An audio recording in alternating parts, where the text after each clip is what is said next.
કે માણસ પાપ કરે, જબ હાથીને તમે સ્નાન કરાવો, સારો સાબુ લગાવો, પણ પછી એને ફરતો મૂકો તો પાછો એ ધૂળ સૂંઢમાં લઈને ઉછાળે. હવે હાથીને ખબર નહીં આખો સાબુ હમણાં બગાડ્યો છે. એમ નવડાવીએ મેલો, નવડાવીએ મેલો. એમ માણસ પાપ કરે, પ્રાયશ્ચિત કરે, પાપ કરે, પ્રાયશ્ચિત કરે. ક્યાં સુધી ચાલે? ગંગાજી પાપ ધોવે છે, ગંગાજી. પણ આપણે જીવન જીવવા માટે જે પાપ કરવા પડે છે એ પાપ,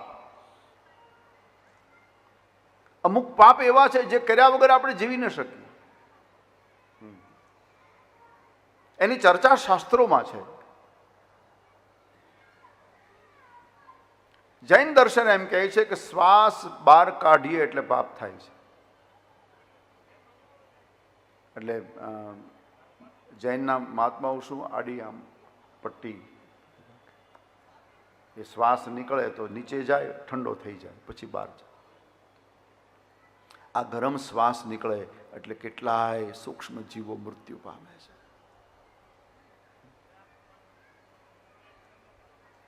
હવે શ્વાસ લેવો એ પાપ છે. અગ્નિ જ્યાં પણ તમે પેટાવો ત્યાં પાપ થાય છે. તમે પાણી જ્યાં પણ રાખતા હો ત્યાં કેટલાય સૂક્ષ્મ નાના જીવો મૃત્યુ પામે છે. આપણે ગાડી ચલાવીએ એમ ખબર નહીં ટાયર નીચે કેટલા જંતુ આવી જતા હશે. આ બધા પાપ કર્યા વગર આપણે નથી જીવી શકતા. એ પાપને ગંગાજી ધોઈ નાખે. જાણી જોઈને કરેલા પાપને ધોવાની તાકાત આ સંસારના કોઈ જળમાં નથી. એને તો ભોગવવું જ પડે. અહીંયા એ ચર્ચા છે. રાજા, માણસ પાપ કરે ક્યાં સુધી? જ્યાં સુધી માણસમાં અજ્ઞાન છે ત્યાં સુધી. જીવનમાં પાપ થાય એટલે એનું કારણ અજ્ઞાન બતાવ્યું છે.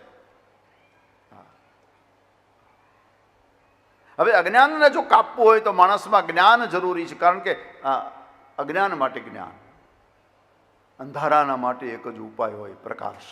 બીજો કોઈ ઉપાય જ નથી. અંધારામાંથી મુક્તિ મેળવવી હોય તો પ્રકાશ. એવી રીતે અજ્ઞાનમાંથી મુક્તિ મેળવવી હોય તો કેવલ માત્ર ને માત્ર જ્ઞાન, બસ. હવે જ્ઞાન માર્ગમાં મુશ્કેલી એ છે કે જ્ઞાન માર્ગ છે સલામત માર્ગ નથી. પાપ કાપવાનો કે ઈશ્વરને મેળવવાનો. જ્ઞાન સારી વસ્તુ છે. જ્ઞાન જેવી આ સંસારમાં કોઈ વસ્તુ નથી. કૃષ્ણ કહે છે જ્ઞાની મને દોડીને મળી લે છે. જ્ઞાનવાન મામ પ્રપદ્યતે, દોડીને મને મળી લે છે. જ્ઞાન બહુ સારી વસ્તુ છે.